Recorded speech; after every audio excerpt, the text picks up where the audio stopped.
네, 오늘 우리 가정의 달을 맞아서 가족관계에 대한 말씀 중에 세 번째로 아내와 남편과 아내에 위한 말씀을 함께 귀 기울여 보도록 하겠습니다.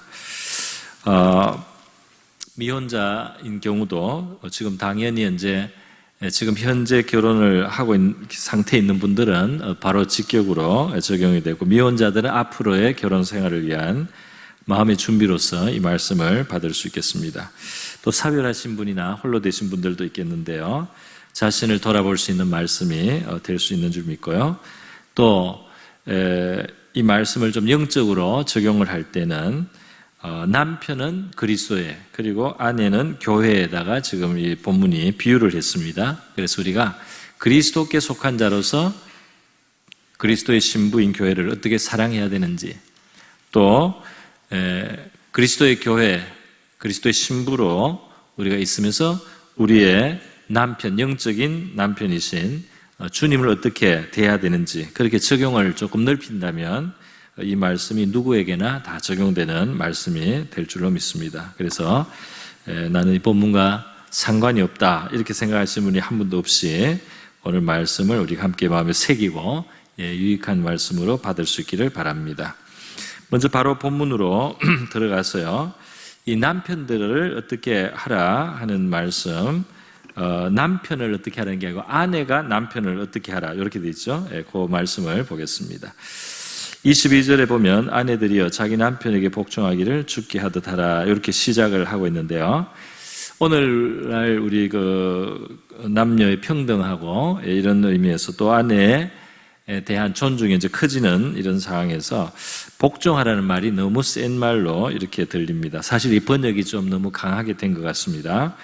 우리 남편에게 복종하라 이 말씀이 휘포타소라는 원어에서 나온 표현입니다. 이 휘포타소라는 것은 뭐냐 하면은, 휘포는 아래에 있다는 뜻이고 타소는 둔다는 겁니다. 그래서 내가 내 자신을 아래에 둔다 이 말입니다. 그래서 상대방을 높인다 이 말이 되겠습니다. 그래서 이것은 남편이 하는 말 한마디 한마디를 다 따라줘라, 무슨 군대도 아닌데 무슨 명령에 무조건 복종하듯이 남편이 하는 말 한마디 한마디 무조건 무슨 말이든지 다 복종을 하라 이런 뜻으로 오해를 할 위험이 있는데요, 그래서는 안 된다는 걸 우리가 알고 있습니다. 남편의 명령이, 남편의 어떤 요구가 터무니없을 경우도 있고, 극단적인 예를 들어서 도박을 하려고 집을 처분하려고 하면 막아야 되겠죠.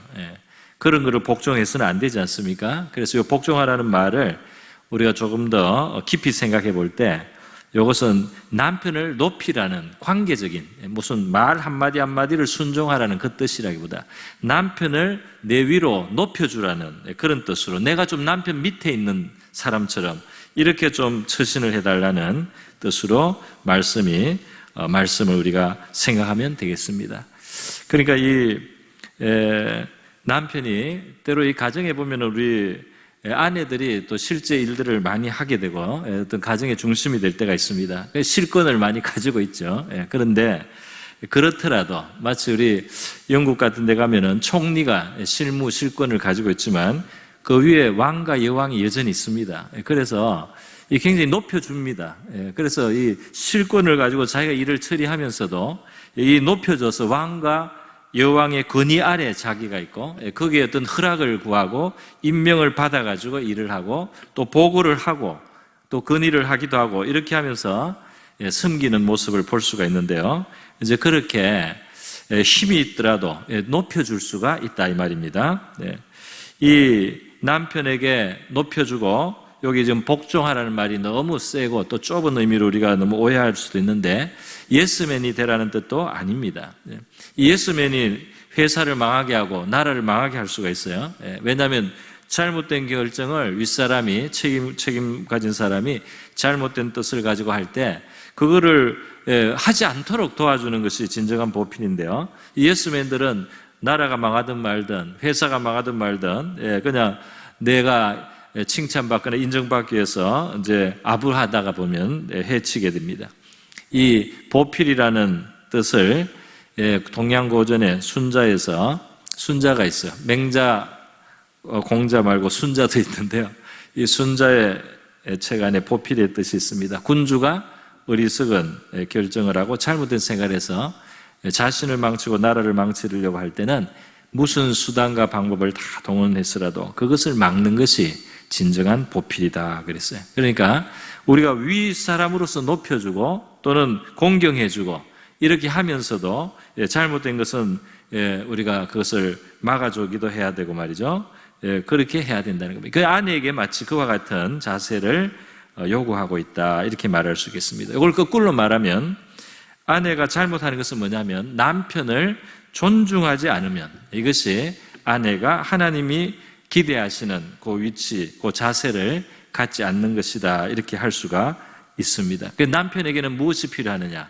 아내가 존중해 주는 것이 제일 필요하다면 그것이 부부관계를 위해서 가정을 위해서 제일 아내가 잘하는 것이 뭐냐?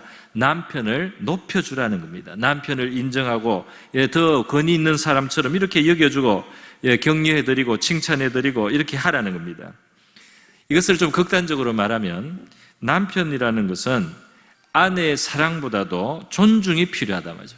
뒤에 가면은 남편은 아내를 사랑하라 그랬어요. 그게 사랑을 말했습니다. 그런데 아내에게는 남편을 똑같이 사랑하라 이렇게 해도 되는데 그렇게 하지 않고 복종하라는 뜻, 다시 말해서 존중하라고 말씀을 했다 이 말입니다. 높여주라고 말을 했다 이 말입니다.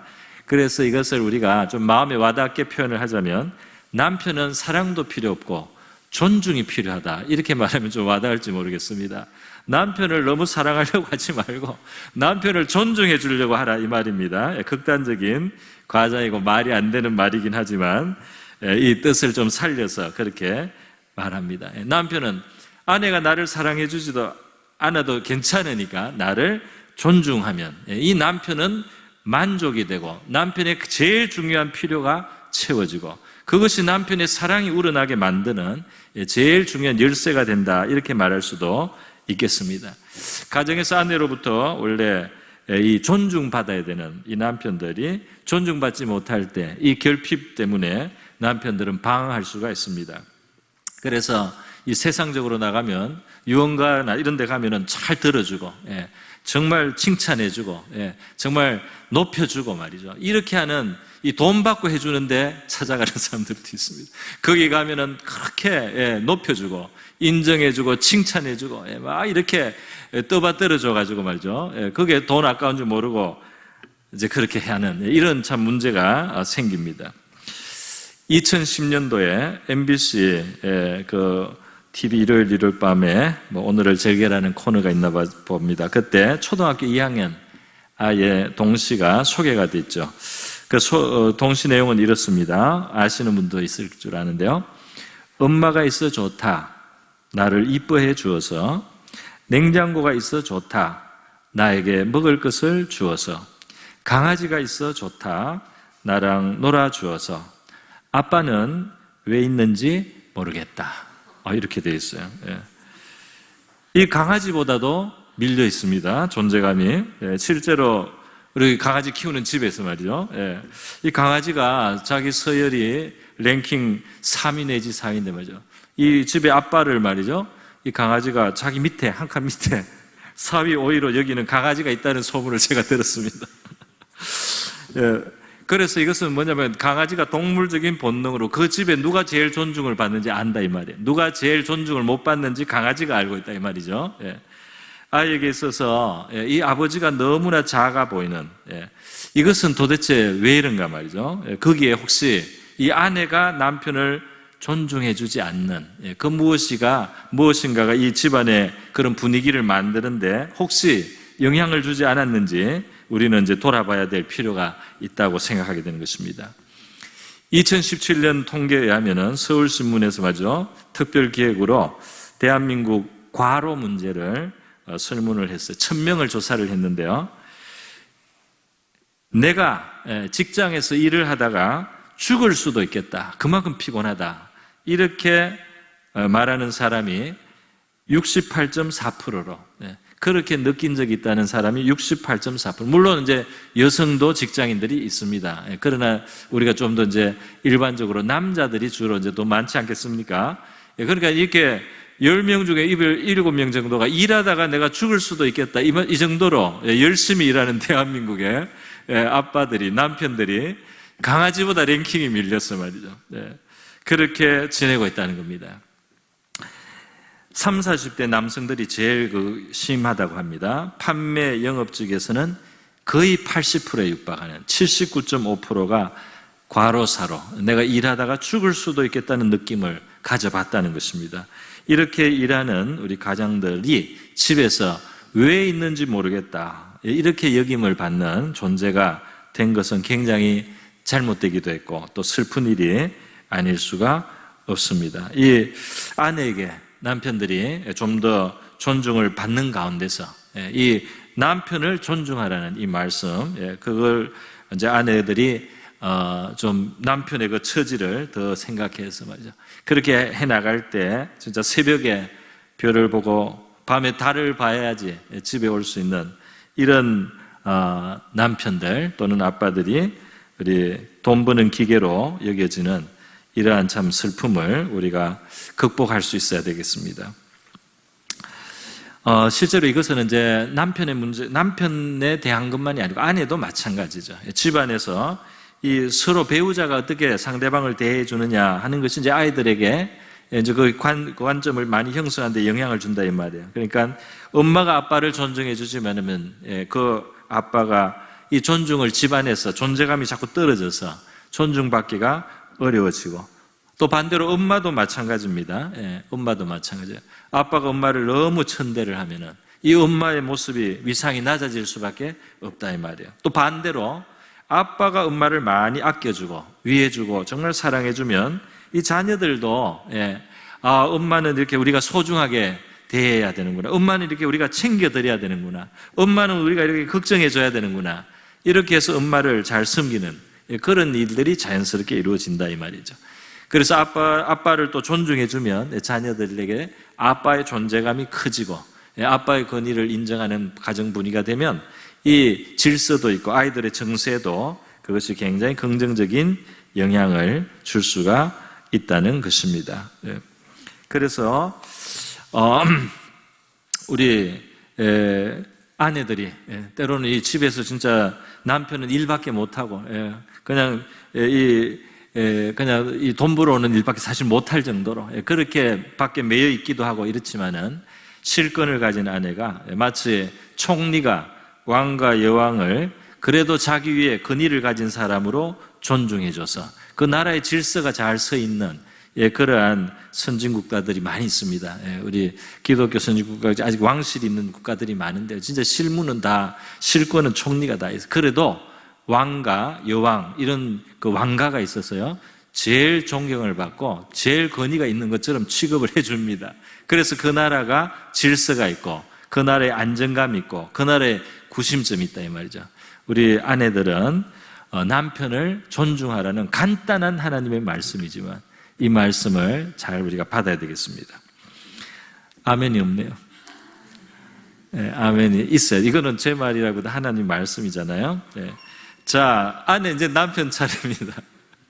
이제 남편도 아내를 사랑하라. 그러니까 남편은 또 큰 아주 요구를 받는 거죠. 사랑하는데 이것이 그리스도가 교회를 위해서 자기를 희생한 것처럼 사랑하라. 그러니까 이건 뭐 사랑하다, 뭐 연애할 때 뭐 달콤하게 하는 그런 게 아니고 이거는 십자가에 못 박히고 말이죠. 살을 찢고 피를 흘리는 희생이 있는, 자기를 버리는, 자기를 부인한 이런 사랑으로서 아내를 사랑하는 것, 이것을 지금 요구하고 있다는 말씀입니다.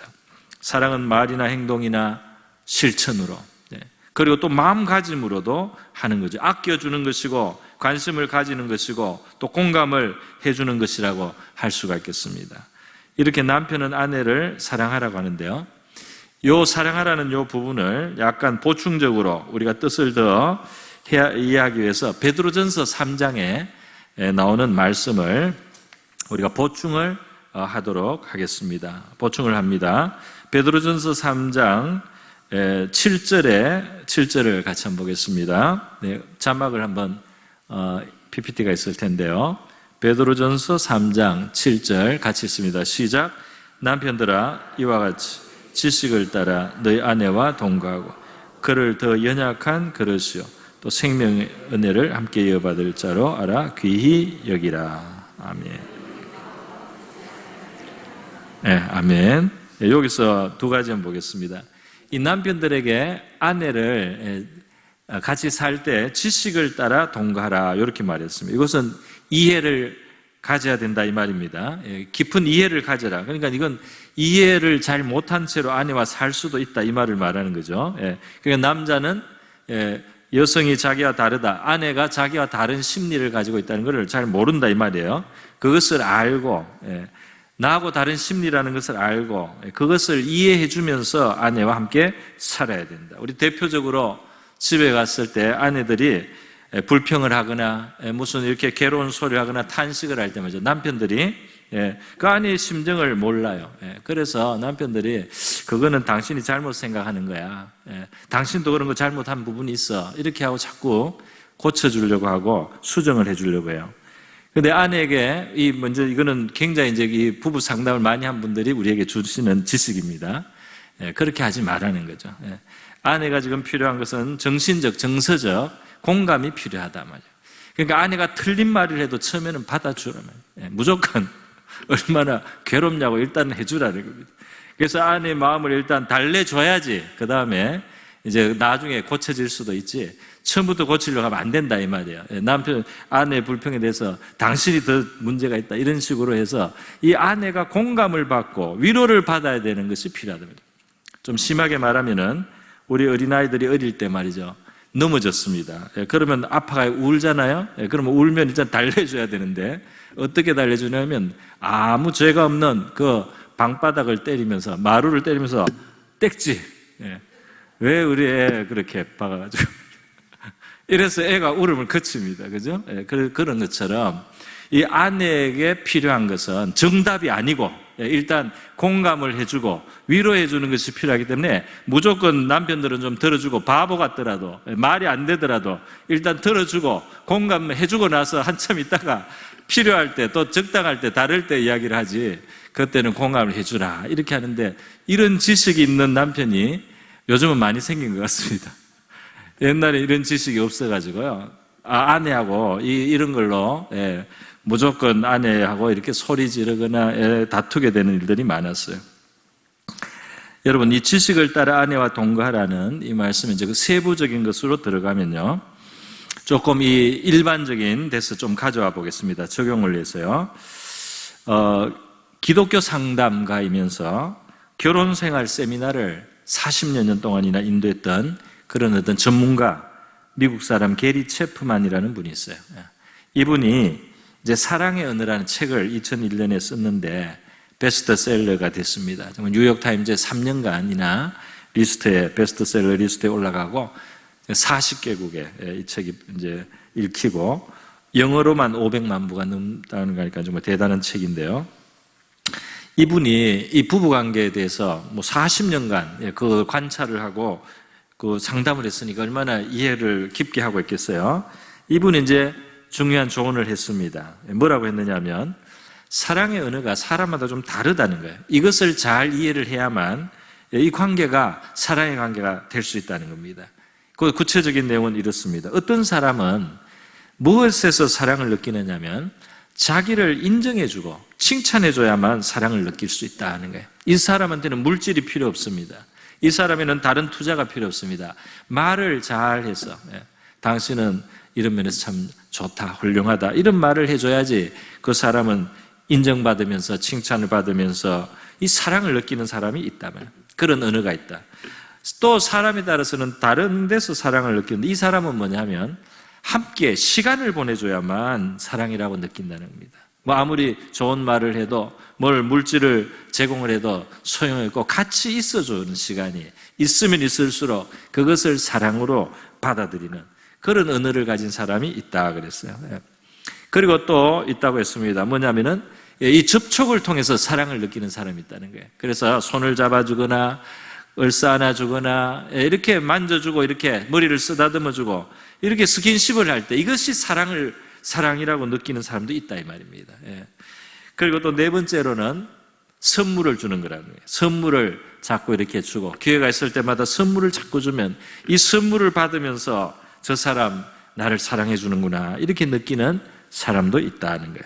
마지막으로 다섯 번째는 나를 위해서 수고를 해야만 사랑이라고 느끼는 사람도 있다 이랬습니다. 봉사를 한다는 거죠. 나를 위해서 어떤 일을 해주는 거죠. 내 문제를 해결해주고 처리해주고 노동을 해주는 것, 이것을 사랑이라고 느끼는 사람도 있다 말이에요.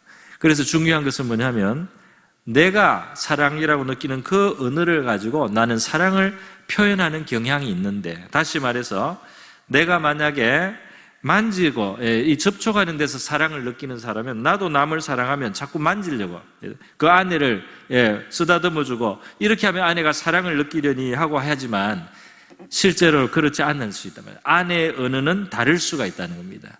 아내는 이 만지는 데서 사랑을 느끼는 사람이 아닐 수가 있다. 다른 무슨 시간을 같이 보내야 된다든지 봉사를 통해서 그 사랑을 느끼는 아내한테 아무리 남편이 이 손을 잡아줘도 소용이 없다 이 말입니다.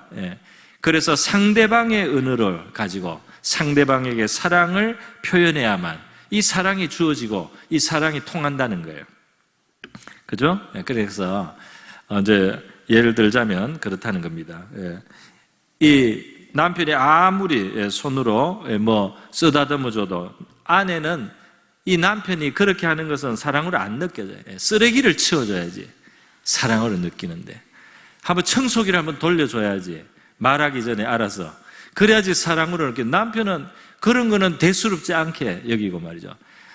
사랑하니까 하면서 이제 자꾸 그냥 손을 잡고 이렇게 해도 하나도 사랑으로 안 느껴진단 말이에요. 오히려 귀찮단 말이에요. 사랑을 안 주고 귀찮게 하는 사람이 돼버린다 이 말입니다. 또 이제 남편은, 예를 들어서 남편은 기본이 인정을 받아야 되는지만 사랑도 인정을 받아야 사랑이라고 느끼는 그런 남편의 언어가 가진 사람이 있단 말이죠. 그런데 아내는 자기가 이 봉사를 받아야지 사랑으로 느끼기 때문에 남편에게 자기의 사랑을 준다고 생각하면서 열심히 남편을 섬깁니다. 먹을 반찬을 준비하고 남편을 위해서 물건을 준비하고 무슨 다림질을 하고 뭘 하면서 남편을 위해서 막 신경을 많이 써서 봉사를 많이 하고 있어요. 그러나 이 아내가 남편의 사랑의 언어인 인정을 받기를 원하는 그 사랑은 언어는 하나도 쓰지를 않고 말이죠. 남편이 오면 남편을 위한다고 맨날 요거는 잘못됐다, 요거는 요렇게 바꿔야 된다, 요거는 당신의 문제다, 이걸 고쳐라, 이걸 이제 사랑으로서 자기 딴에는 조언을 해주는 거지만 인정하는 말을 하나도 안 하고 칭찬을 하나도 안 하고 이렇게 남편을 대하면 이 남편은 사랑을 받는다고 느낄 수가 없다 이 말입니다. 아내는 실컷 사랑을 했는데 남편은 사랑을 느끼지 못한단 말이죠. 그래서 이분의 이제 조언은 그겁니다.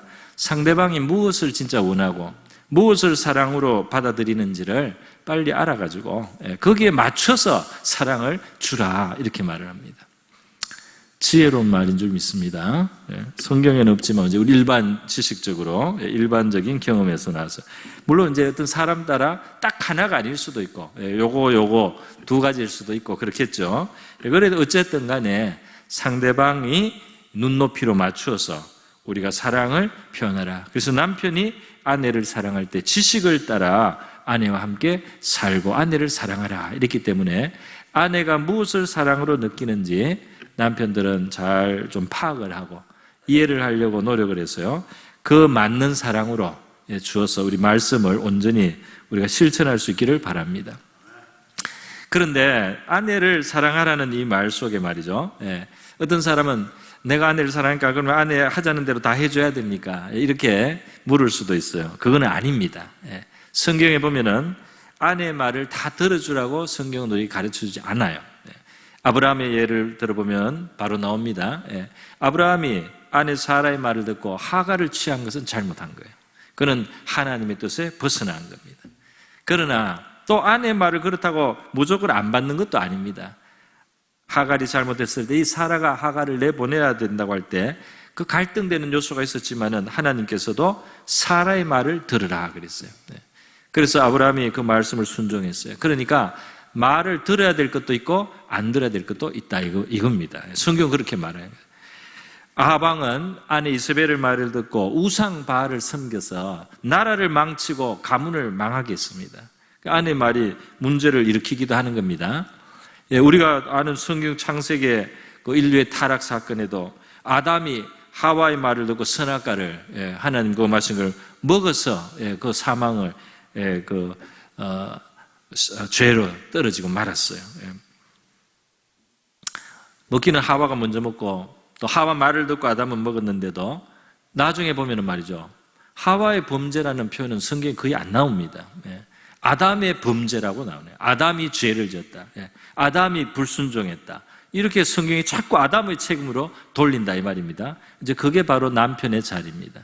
남편은 책임을 져야 됩니다. 그래서 들어야 될 것은 듣고 듣지 않아야 될 것은 듣지 않아야 되는 그것을 해야 되는데 무조건 들으면 편한데 무조건 안 들으면 편한데 그게 아니고 들어야 될 것은 들어야 되고 안 들어야 될 것은 안 들으니까 이게 힘든 겁니다. 그 힘든 자리가 바로 남편의 자리고 가장의 자리라고 할 수가 있습니다. 그 책임을 면할 생각을 해서는 안 된다 이 말입니다. 여러분 이렇게 사실 성경에서는 이 남편은 하여튼 아내를 사랑하고 아주 희생을 하면서 사랑해주고 또 아내는 남편을 이제 존중해주라는 거죠. 존중해주라는 것인데 이것이 아주 간단한 초점이 딱 있는 거예요. 초점이 아주 딱 있습니다. 그러면 이렇게 명확하고 초점이 딱 있는 이 하나님의 말씀을 남편과 아내가 실천하는 것은 어떤가? 막상 실천이 잘 되는가? 이 문제입니다. 이것이 잘 되느냐? 정말 되는 분도 있겠죠. 되는 분 정말 하나님 앞에 감사해야 될 일입니다. 그런데 이것이 상당히 어렵다는 게 많은 사람들의 고백이죠. 왜 남편이 아내를 사랑하는 것이 또 아내가 남편을 존중하는 것이 어려우냐 말이죠. 모든 세상의 일들의 어려움의 뿌리가 무엇입니까? 죄가 문제가 됩니다. 우리 안에 있는 죄, 우리 안에 있는 죄의 기질, 죄의 성질, 이것이 이렇게 간단한 또 행복으로 나가는 이 말씀에 어려움을 끼치고 있단 말이죠. 무엇입니까? 남편은 아내를 사랑하되 희생적으로 사랑하는 것이 맞는데 그리스도가 교회를 위해서 자기를 희생하면서 교회를 구원하고 세우고 거룩하게 만드는 이런 식으로 남편이 살아야하는데 남편이 이기적이다 말이죠. 이기적이에요. 희생하는 마음이 별로 없다 이 말입니다. 뭐 사귀거나 뭐 어떤 신혼에 좋을 때 말이죠. 그럴 때 처음에는 안 그랬는 것 같은데 처음에는 얼마든지 위에서 뭔가로 무엇이라도 해줄 수 있을 것 같은데 그게 안 된단 말이에요. 도파민이라는 이 행복 호르몬이 나와가지고 6개월 내지 3년간 그 사람을 위해서 모든 것이 기쁘고 즐겁고 이렇게 기꺼이 할 수 있는 마음이 막 우러났는데 이 도파민은 더 이상 계속 넣을 수가 없습니다. 계속 넣으면 무리가 됩니다, 몸에. 그래서 그것이 지나가면은 말이죠. 그런 행복감에 젖어서 저절로 막 되는 그것이 아니고 자기를 부인하고 자기의 이기적인 마음을 내려놓고 그래서 하나님께 순종하는 마음으로 혹은 진짜 상대를 아끼고 존중해 주려는 의지를 가지고 그렇게 사랑을 키워가야 되는데 이것을 이제 사람들이 이것을 직시를 하지 않고 말이죠. 많은 사람들이 이제 사랑의 감정이 사라지고 나서는 사랑이 없어졌다 이렇게 생각해요. 도파민은 없어졌지만 사랑은 계속해야 될 줄 믿습니다. 그 도파민이 없어졌다고 해가지고 이 행복감이 안 나오는 거 상대방을 봐도 즐겁지가 않은 거죠. 그래서 사랑이 끝났다고 생각하는 사람들이 있어요. 이 세상에 지금 그런 사랑의 아주 얕은 그런 개념이 영화나 드라마에 범람을 하고 있지 않습니까? 그래서 그냥 진짜 뭐 잘나고 또 예쁘고 말이죠. 돈도 많고 부족한 거 하나도 없는 이런 사람들이 그 서로에게 반해가지고 결혼을 하지만은 시간이 조금만 지나면은 금방 문제가 생기고 이혼을 하고 또 이혼을 하는 사람들이 생깁니다. 오늘날 왜 그렇습니까? 이 사랑에 진짜로 죄를 이기면서 하는 사랑까지 안 나가려고 하는 거예요. 달콤한 사랑만 사랑인 줄 아는 것입니다. 여기에서 오늘날 이혼율이 이렇게 올라가는 문제가 생기는 이유 중에 하나가 되는 것입니다. 우리 2020년 바로 작년인데요. 우리나라의 결혼은 21만 4천 건이에요. 그런데 이혼은 얼마를 했느냐? 10만 7천 건이니까 딱 절반이에요. 결혼하는 숫자의 절반이 이혼을 할 만큼 이 정도로 이 결혼 생활에서 말이죠. 이 사람들이 이제 견디고 이 참는 것이 어려워졌어요. 그러니까 너무 기대가 어쩌면 높은지도 몰라요. 행복해 하려고 결혼했는데 행복하지 않다. 여러분, 행복이 전부는 아닙니다. 우리 성경에 보면은 하나님께서는 이 에스겔 선지자에게 하나님의 뜻을 성취하고 그 사명을 다하게 하는 과정에서 아내를 데려가는 경우가 있어요.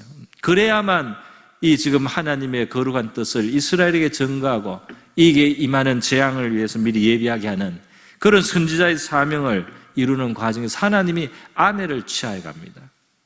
호세아 선지자에게도 하나님은 고통을 줬어요. 어떤 고통을 줬습니까?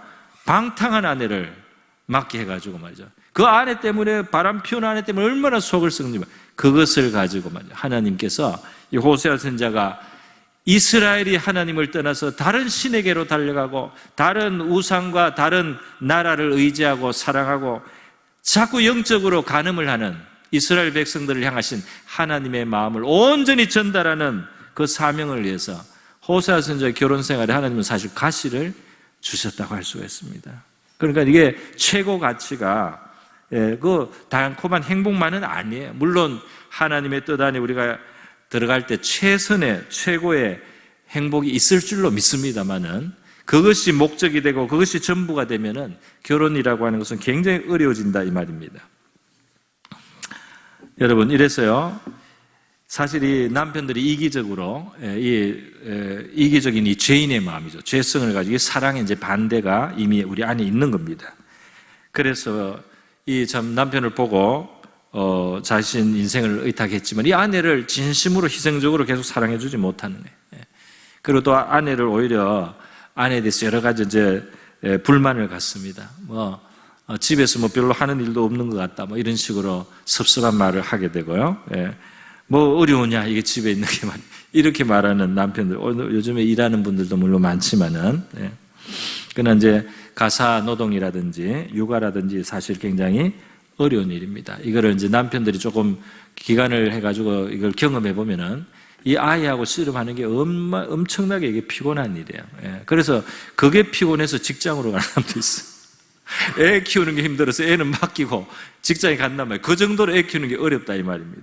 가사노동도 그렇습니다. 가사노동이 청소하고 빨래하고 설거지 좀 하고 이렇게 하면 몇 가지 안 되는 것 같아도 해도 끝이 없는 일이고 해놓으면 다시 흐트러지고 해놓으면 흐트러져서 아무 성취감도 보람도 느낄 수가 없는 그 일을 1년, 2년, 3년, 5년, 10년을 그렇게 계속해 나간다. 이게 정신적으로도 어렵다 이 말입니다. 그렇게 아내가 수고하는 것들에 대해서 우리 남편들은 더 이해하는 지식을 가져야 될 줄 믿습니다. 지식을 가져야 된다는 거죠. 여러분, 남편들의 이렇게 아내를 사랑하려면 이기심을 극복을 해야 돼요. 지식을 가지고 아내를 대할 뿐 아니라 이기심과 싸워야 돼요. 신앙의 싸움을 해야 되는 겁니다. 그래야 이 사랑이 사랑으로 나갈 수가 있어요. 아내도 마찬가지입니다. 아내도 말이죠. 이 남편을 존중해 주는 것이 쉬운 게 아니에요. 왜냐하면 때로는 자기보다 어리석은 잘못된 생각, 부족한 면 많은. 정말 예수님은 완전한데도 교회가 순종을 잘 못하잖아요. 그런데 이 불완전한 남편을 순종하기가 얼마나 어렵습니까? 그러나 이것은 자기의 죄성을 이겨야 된다. 그 질서적으로, 창조의 질서적으로 하나님이 머리로 두신 남편이 부족하더라도 그 남편을 계속 존중해주고 인정해주면 자기를 낮춰야 되잖아요. 자기를 비워야 되잖아요. 이것이 자기의 이 높아지려는 마음, 남편을 주관하려는 마음, 남편을 마음대로 주관하려고 남편 위에 서려고 하는 이 마음을 낮추는 것이 자기 죄와 싸워야만 이 하나님의 말씀을 순종할 수 있다 이 말입니다. 우리 베드로전서 3장 그 1절에 보면은 아내들아 이와 같이 자기 남편에게 순종하라 이렇게 나가요. 이게 순종하는 것도 이게 말마다 그대로 들어주라는 그런 뜻의 복종의 뜻이 아니고요. 휘포타소 밑에 두라 이 말입니다. 남편을 자기 위로 올려주고 자기 밑에 서주라 이 말입니다. 남편을 이렇게 올려주라 이 말이에요. 이런 혹 말씀을 순종하지 않는 자라도 말로 말미암지 않고 그 아내의 행실로 말미암아 구원을 받게 하려 함이니 그랬어요. 무슨 말이냐면 남편을 구원하고 싶으면은 남편을 높여주라는 것입니다. 남편을 구원하고 싶으면 남편을 높여주라. 그렇게 하면 너희의 역할을 하는 것이고, 그 다음에 남편을 구원하는 것은 하나님이 할 일입니다. 하나님이 역사하시는 거죠. 그래서 남편을 신앙으로 인도하려고 기도하는 많은 우리 믿는 부인들이 있는데요, 이 말씀을 꼭 명심할 수 있기를 바랍니다. 너희를 두려워하며 정결한 행위를 봄이라, 이렇게 했는데요, 2절에 그렇게 합니다. 요 두려워한단 말, 이것이 바로 이 에베소서 33절에 5장 33절에 있는 대로 남편을 존중하라 같은 말이에요. 이 포보스 또는 포베오마이라는 요 말은 뭐냐면 경외한다는 말입니다. 두려워한다는 뜻이 있어요. 하나님께 많이 쓰는 말이에요. 그러니까 이 아내가 남편을 굉장히 존중해주고 이렇게 경외하듯이 그렇게 존중을 자꾸 해주면 바로 이런 데서 하나님이 역사할 수 있는 여지가 생기게 된다, 이 말입니다. 할렐루야. 나 아내가 해야 될 역할은 그거다, 이 말이에요. 그리고 그렇게 남편에게 순종함으로 5절에 보면은 전에 하나님께 소망을 두었던 거룩한 부녀들도 이와 같이 남편에게 순종함으로, 여기도 복종이 아니고 휘포타소, 자기를 낮추면서 남편을 높여주는 걸 말합니다. 남편을 이렇게 높여줌으로써 자기를 단장하였나니, 이것이 아내를 단장하는 길이다 말이죠. 이렇게 말씀을 하고 있다는 것입니다. 여러분, 이렇게 해서요, 우리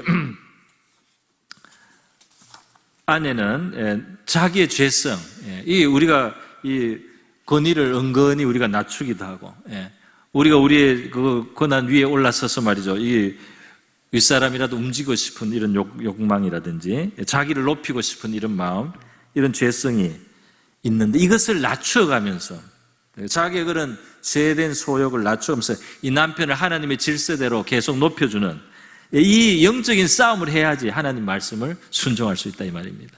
할렐루야. 아내가 남편을 제대로 대할 수 있고 하나님이 역사할 수 있도록 하기 위해서 이 순종을 하나님 앞에 드리라, 이 말입니다. 여러분, 오늘날 이 세상에서는 정말 어릴 때부터 우리가 듣는 이야기, 영화에서 보는 거, 너무 결혼 생활에 대해서 너무 이렇게 쉽게 그냥 마음 맞는 사람, 예쁘고 잘생기고 뭐 돈이 있고 똑똑하고 뭐 이런 사람들 이렇게 나와가지고 말이죠. 그래서 그냥 모든 문제도 해결되고 결혼하면은 그 다음에 오래오래 행복하게 살았습니다. 동화책에 다 신데렐라도 그렇게 끝나고 백설공주도, 그러니까 왕자, 백마탄 왕자가 결국 나타나서 오래오래 행복하게 살았습니다. 거짓말이잖아요.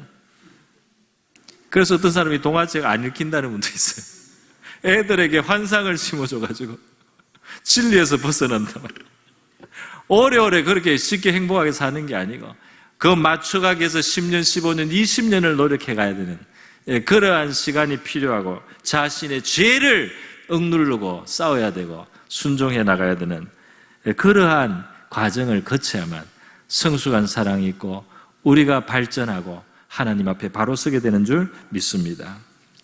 우리 유교에서도 우리가 성경적 진리의 어떤 비슷한 것들이 좀 있다고 제가 지난번에도 말씀을 드렸습니다. 삼강오륜에 이 오륜의 부부에 대한 게 있죠. 그 부부 유별 그랬어요. 부부에게는 구별됨이 있어야 한다, 그런 뜻입니다. 이 구별은 뭐냐? 남편은 남편의 역할, 아내는 좀 아내의 역할, 서로 다른 영역도 있다는 겁니다. 이것을 존중해 주라는 것이고, 또 달리 표현하면 서로 예의를 지키라 말이야. 예의를 지키라. 부부라도 예의를 지키라. 무촌이라고 같은 이불을 덮고 잔다고 예의 없이 남편과 아내를 막대하면 이것은 도움이 안 된다 말이야. 사랑의 관계, 존중의 관계를 가져야 되니까 예의가 거기에 감초의 역할을 해서 서로 예의를 지킬 것을 지켜줌으로써 이 사랑을 가꾸고 또 존중을 더 자연스럽게 만드는 이러한 것도 우리가 취할 수 있는 결혼관계를 위한 그런 적용점이 될 수 있는 줄 믿습니다. 여러분, 아내는 남편을 존중해야 되고 또 남편은 아내를 희생적으로 사랑해 줘야 됩니다. 이것이 아주 간단하죠. 그런데 이제 우리가 이런 말씀을 들으면 내가 할 것만 하나님 앞에 받으면 되는데 상대방에게 이제 이걸 요구하는 경향이 있어요. 그래서는 안 됩니다. 상대방이 이렇게 해줘야지 나도 이렇게 하지. 상대방이 나를 사랑해줘야지 내가 존중해주지. 또는 상대방이 나를 존중해줘야지 사랑이 나올 텐데 이렇게 서로 순서를 미루지 말고 자기 걸 그냥 하고 하나님이 그 다음은 알아서 하실 테니까 하면 좋겠습니다. 우리 에베소서에 여기 보면은요, 사실 누가 먼저 해야 되는지 22절을 보면 아내들에게 먼저 말을 했어요. 그죠? 아내들에게 남편 복종하기를 주께 하듯 하라. 이렇게 남편이 머리가 된다. 이거는 이제 남편을 올려주고 내가 남편 밑에 있는 사람인 것처럼, 내가 뭐 실권자라도, 심지어 내가 실권이 나한테 있더라도 높여주라는 겁니다. 그렇게 하고 그 다음에 남편에게 아내를 그리스도의 교회 사랑처럼 희생적인 사랑하라 그랬어요.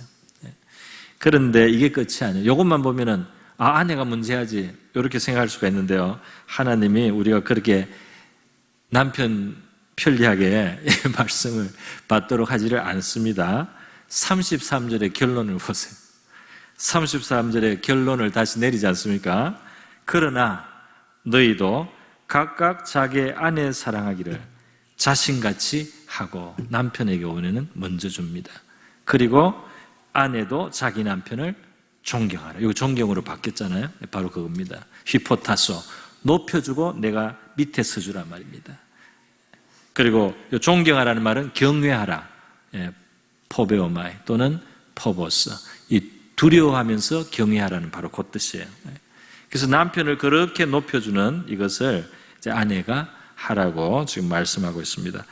네가 먼저 하자, 내가 먼저 하자, 이런 거 따지지 말고 우리 각자가 하나님 앞에서 이 말씀을 진심으로 받고, 우리 행복한 가정을 이루기 위해서뿐 아니라 우리 하나님 앞에서 우리 믿음의 발전을 위해서라도, 또 우리 자녀들을 위해서라도, 또 내 자신을 위해서라도 우리 하나님의 말씀을 순종하는 우리 남편과 아내 될 수 있기를 바랍니다.